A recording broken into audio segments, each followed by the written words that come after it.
What's up guys? This is Koro. Welcome to my channel. Nag-share ako ng opinions ko, experiences at iba pa na related sa crypto, NFT or Web3 projects. I'm a part of Marites Gaming Guild and Zen Talpakan Guild, mga community na tumutulong para ma-educate ang mga tao about crypto and investing. Hindi kami mga financial advisors at nandito lang kami para tumulong sa inyo. Mandatory pa din na you do your own diligence. So without further ado, let's dive right in. Hello guys, what's up? Welcome back dito sa ating channel. Koro NFT nga pala. And for today, gusto ko lang kayo ng bigyan ng update dito kay Minerwork. So as you can see, ito yung unang account ko kay Minerwork. And nung huling pinakita ko to or nung una is parang 40 pa lang yung account ko or I mean yung miners ko.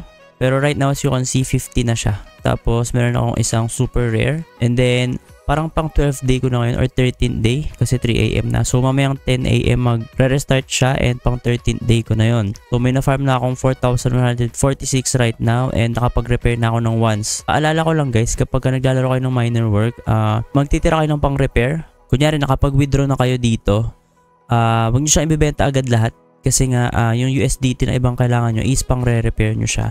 So kailangan kasi ng 2,000 sa account ko. Dito pang repair 2,000 na W coin. So each miner kailangan mo ng 40 W coin. So 50 miners kailangan mo ng 2,000 W coin. And din nga na-compute ko naman based sa computation ko, kasama na yung or na minus na yung mismo pang repair is kaya ko mag-TP or mag-withdraw ng 2,500 W coin per week or per 8 days, no? Tapos guys, dalawa na yung account ko dito. As you can see, ito yung una kong account and dati hindi ko ito napakita kasi inad ko to nung kinabukasan. So nahuli lang ng isang araw yung account ko. As you can see, ang repair nito is 8. Ayan, tapos ang repair nitong isa ko is 9 pa. Kasi nga nahuli to ng isang araw compared do sa isa ko. So 50 miners din to. So all in all, meron akong 100 miners. Tapos kaya kong mag-TP kada 8 days ng 2,500 times 2. So 5,000 W coin. So kayo nang bahala kung mag-compute. So pwede nyo malagay dito. 5,000 W coin. So ayan.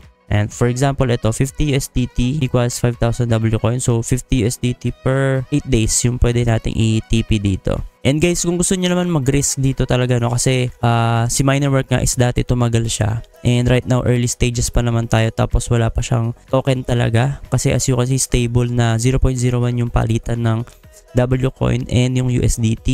I suggest na bumili kayo ng miners lang muna kasi yung 3 tsaka yung mines is hindi masyadong profitable. Although may profit ka pero medyo maliit lang siya. Pero sure naman na may profit pati itong mga ito. And then yun nga guys, meron silang bagong feature. So yun yung papakita ko sa inyo. Bukod sa meron akong dalawang bagong account or I mean meron na akong total na 2 accounts, meron silang bagong feature. So ito yung bago nilang feature. Ito yung pets. So I think live na siya, no? And para siyang Axie. So makikita nyo yan pag click natin ito. So X natin to, tapos click natin to. Itong parang sword na icon dito. So click natin, tapos ayan, as you can see, iba yung UI niya compared sa mismong Minerwork. Ito yung W coin, ito yung energy. So 5 times ka pwedeng maglaro kada araw. So tignan natin yung mismong white paper nila. So how to play, kailangan mo daw ng 10 miners minimum. So after nyan, pag meron ka ng 10 miners, pwede kang bumili ng 3 egg. And guys, ito yung required na kailangan na egg. So 3 talaga. So balik tayo dito. And then shop. Ayan, as you can see, isang egg is 2,000 W coin. So kailangan mo ng 3, which means ang total na kailangan mo is 6,000 W coin para makapaglaro ka ng bagong feature nila na to. So after nyan guys, after mo bumili ng egg, 24 hours bago siya mag-hatch, parang ganun, or ma-reveal. Ayan, as you can see, no, nakalagay naman dito 24 hours. And then after nyan guys, mag-a-appear siya doon sa mismong inventory natin. As you can see, wala pa kasi ako, kaya wala lalabas kapag ka-click ko tong mismong inventory. Pero pagka meron na kayong egg, tas nag-hatch na siya, ayan, meron kang function or yung mga cards, no, na parang skill ng mismong egg mo. So magiging parang Axie siya, ayan, as you can see. So 5 times ka pwede maglaro kada araw gamit yung 5 energy mo. So ayan, 5 matches per day in stage mode. And guys, meron kang life points na 2,000 kapag start ka nito. Tapos pag nanalo ka, gamit to is, or I mean nanalo ka doon sa battle, meron kang 40 W coin. So nag-base sila sa computation na to. So around 30 days daw yung ROI nitong mismong game mode nila na to once na bumili ka ng 3 egg, which is 6,000 W coin. So after 30 days, mababalik mo na yung 6,000 W coin and makaka-ROI ka na. So ito yung itsura ng UI niya, no, kapag ka-battle. So hindi ko siya mapapakita ng actual kasi hindi ako nakabili ng egg. And pinag-iisipan ko pa guys kung bibili talaga ako ng egg or magre-reroll na lang ako sa pangatlong account. Kasi guys, maganda talaga yung kapag ka miners, you know, or nag-max ka ng miners na 50. Kaya nga nagdagdag ako ng isa. So meron na akong 2 accounts.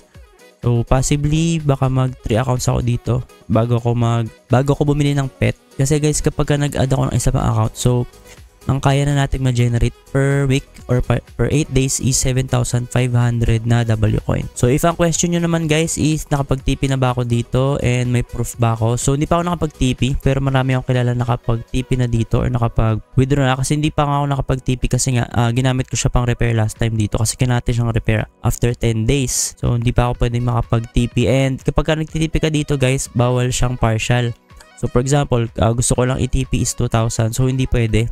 So kailangan lahat ng W coin na to is matitipi ko, and may process siya every parang 24 hours or every reset siya 10 AM bago dumating. So hindi agad siya dadating, and dapat hintayin nyo lang siya. And then kapag yun nga guys, kapag nag-withdraw kayo dito, may fee siya na bukod sa gas fee na maliit lang naman, kailangan mo lang 2 USDT kada withdraw. So mas maganda kapag nag-withdraw kayo, hindi siya per day, so ipunin nyo siya para hindi sayang yung 2 USDT nyo na pang process. And if ever bago ka lang dito sa video na to, no, I suggest panoorin nyo muna yung una kong video dito kay Minerwork para makita nyo yung full review. So nasa description naman natin yung mismong link nyan. And if kapag pumunta ka sa mismong profile ko or sa mismong channel natin, makikita nyo naman doon yung Minerwork 2024 review. And yun nga guys, aside from that, meron tayong gagawing giveaway dito, no. So magbibigay tayo ng 10 na miners. So 10 miners and 2 winners. So tig 5 na miners yung magiging premyo ng ating winners. So para sumali guys, sobrang dali lang. Magko-comment lang kayo dito sa ating comment section, mag-sub kayo, tapos mag-like din kayo sa ating video. So yun lang, sobrang simple lang, mag-like, mag-subscribe,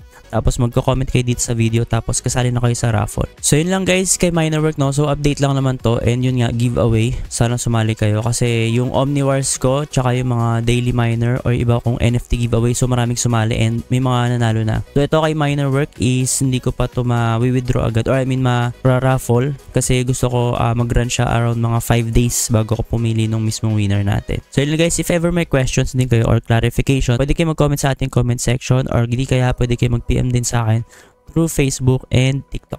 Yun lang guys, and see you sa ating next video.